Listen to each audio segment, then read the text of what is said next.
Ticket সেলের ছবি viral, লোকে হাজার হাজার টাকা দিয়ে টিকিট কেটেছে আর উনি তার অনুগামীদের ফ্রিতে টিকিট দিচ্ছে। আজকে যারা টিকিট কেটেছিল, যারা ক্ষোভ প্রকাশ করেছে, তাদের জেল হেফাজত হলো 22 তারিখ পর্যন্ত। আইনি সাহায্য দেব। যে দর্শকদের উপর গ্রেপ্তার করা হয়েছে, মিথ্যা মামলা হয়েছে, দেব। এবং আজকে একটি পিল হয়েছে, আরো দু একজন করেছেন, সেখানে আমরা চেষ্টা করব যে এই মামলার বিষয়েও কোর্ট হস্তক্ষেপ করুক, এটা এক নম্বর কথা। আর এই টিকিট বিলি আপনাদের কেউ ছবি তুলে দিয়ে দিয়েছে, এটা এদের প্র্যাকটিস। সব মাঠকে এরা নিয়ন্ত্রণ করে এবং কালোবাজারে টিকিট বিক্রি হয়। আইপিএল থেকে শুরু করে প্রত্যেকটা খেলাতেই এখানে তৃণমূলের নেতারা, মন্ত্রীরা, তারা এই কাজটা করে।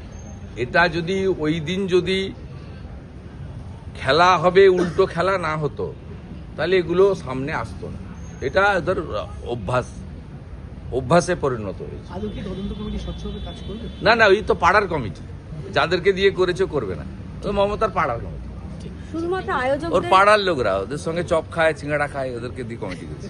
শুধুমাত্র আয়োজক সংস্থাগুলোকেই নোটিশ পাঠানো হচ্ছে, মানে মাঠে যিনি ছিলেন অরূপ বিশ্বাস বা অন্যান্য পুলিশকে হস্তক্ষেপ করতেই দেব না। তার জন্য আইনি যে ব্যবস্থা নেওয়ার দরকার, পুলিশ তো দায়ী। প্রথম দায়ী মমতা বন্দ্যোপাধ্যায়, মুখ্যমন্ত্রী। তিনি ভোটের আগে তার ক্ষয়িষ্ণু জনপ্রিয়তা, তলানিতে চলে যাওয়া মানুষের সমর্থন, এই চটকদারি ব্যবস্থার মধ্য দিয়ে শীতের দুপুরে কিছুটা হলেও ইয়াং জেনারেশন যারা চাকরি পাননি, তাদেরকে তিনি একটা চমক দিতে চেয়েছিলেন। এবং বাংলা ভাষা লিখতে পড়তে না জানা মেসির মতো নক্ষত্রকে দিয়ে আর্জেন্টিনা ভাষাতে বা ওনাকে বলিয়ে দিত খেলা হবে বলে। এইটা ভগবান তো উপর থেকে দেখছেন, অভয়ার আত্মা তো শান্তি পায়নি, বিচার পায়নি, তার পরিবার। এরকম বহু বোন কন্যা, তাদের পরিবার অপেক্ষা করে আছেন এর পতন কখন হবে। স্বাভাবিকভাবে ভগবানের মার হয়েছে, তাই এই প্রচারটা করতে পারেননি। এর ফলে প্রথম দায়ী হচ্ছে মুখ্যমন্ত্রী, দ্বিতীয় দায়ী হচ্ছেন অরূপ বিশ্বাস এবং সুজিত বোস।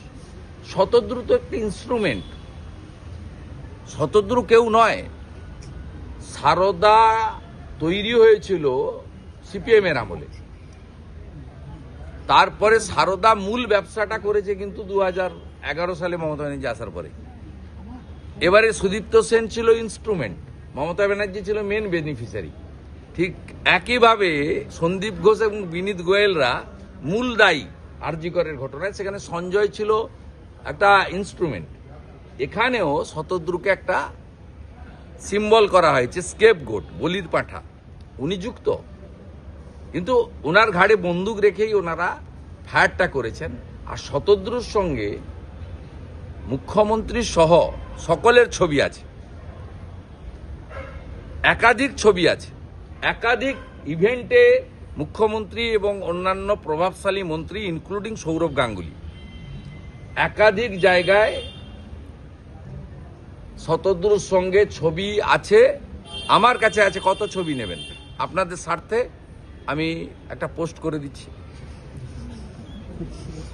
আপনারা 9টার সময় আমার এক্সটা দেখে নেন, আমি পোস্ট করে দিচ্ছি। আমার কাছে গ্যালারি আছে আপনাদের স্বার্থে, তাহলে পরিষ্কার হয়ে যাবে যে শতদ্রুর মতো একটা জীব, তিনি কি করে এত দম দেখিয়ে এসব করলেন এখানে কলকাতাতে, যেটা হায়দ্রাবাদে হলো না, মুম্বাইতে হলো না, দিল্লিতেও হচ্ছে না।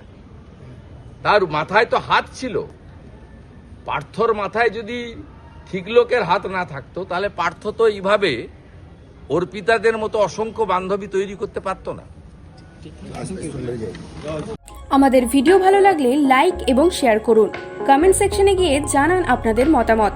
আরও ভিডিও পেতে আমাদের চ্যানেল সাবস্ক্রাইব করুন এবং প্রতি মুহূর্তে খবরের আপডেট পেতে প্রেস করুন বেল আইকন।